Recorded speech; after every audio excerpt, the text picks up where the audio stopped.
Hello friends, আমি রবিন। আজকে আমি আপনাদের শেখাবো কিভাবে একটি হোস্টিং থেকে অন্য হোস্টিং এ একটি ওয়েবসাইট ট্রান্সফার করতে হয়। আজকের কাজের জন্য আমরা এই ওয়েবসাইটটিকে এই ফ্রেশ মাত্র ইনস্টল করা ওয়ার্ডপ্রেসের এইখানে ইনস্টল করব। তাহলে চলুন দেরি না করে শুরু করা যাক। তো প্রথমে আমাদের ওয়েবসাইটের ড্যাশবোর্ডে লগইন করতে হবে। দেন তারপরে যেতে হবে প্লাগইনস থেকে অ্যাড নিউ। তারপরে আসতে হবে এইখানে লিখতে হবে অল ইন ওয়ান। দেন আমাদের এই প্লাগইনটা ইনস্টল করতে হবে, ইনস্টল নাও এবং অ্যাক্টিভেট।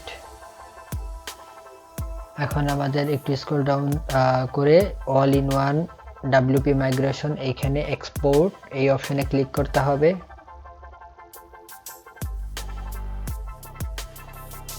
তারপর এক্সপোর্ট টু এইখানে ক্লিক করতে হবে।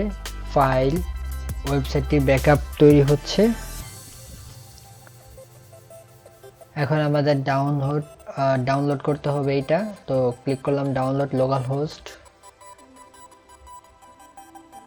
একটি লোকেশনে সেভ করে নিলাম, সেভ, দেন ক্লোজ। এখন আমরা চলে যাব আমাদের নতুন ওয়ার্ডপ্রেস ওয়েবসাইটে, যেখানে আমাদের তেমন কিছুই নেই। তো এখানে লিখতে হবে ডাব্লিউপি অ্যাডমিন। লেখার পর আমাদের এখানে আসতে হবে প্লাগইন থেকে অ্যাড নিউ। দেন এখানেও টাইপ করতে হবে অল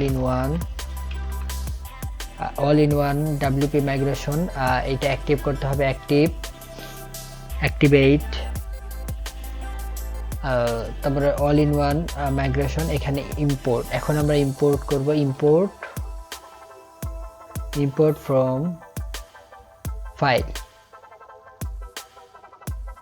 এখন আমাদের এই ফাইলটি আমরা পূর্বের ওয়েবসাইট থেকে ডাউনলোড করেছিলাম। তো আমরা এটাকে সিলেক্ট করে দেন ওপেন।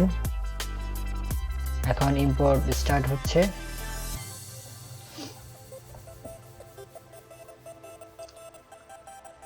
এখানে একটা ওয়ার্নিং শো করতেছে, তো ভয় পাওয়ার কিছু নেই, প্রসিড।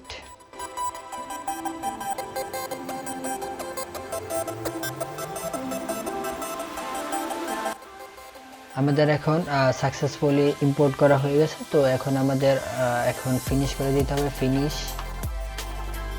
এখন আমরা আমাদের ওয়েবসাইটটিকে যদি ভিজিট করি তাহলে আমরা নতুন একটা লুক দেখতে পাবো।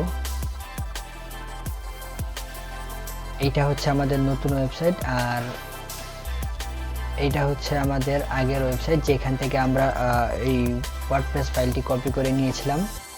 রাইট, আমরা এক হোস্টিং থেকে আরেক হোস্টিং, সার্ভার থেকে অন্য সার্ভার এবং লোকাল সার্ভার থেকে লাইভ সার্ভারে ঠিক এইভাবেই ট্রান্সফার করতে হয়। যদি আমার ভিডিওটি ভালো লেগে থাকে তাহলে অবশ্যই লাইক, কমেন্ট, শেয়ার এবং সাবস্ক্রাইব করতে ভুলবেন না। তো দেখা হচ্ছে পরবর্তী টিউটোরিয়ালে। বাই।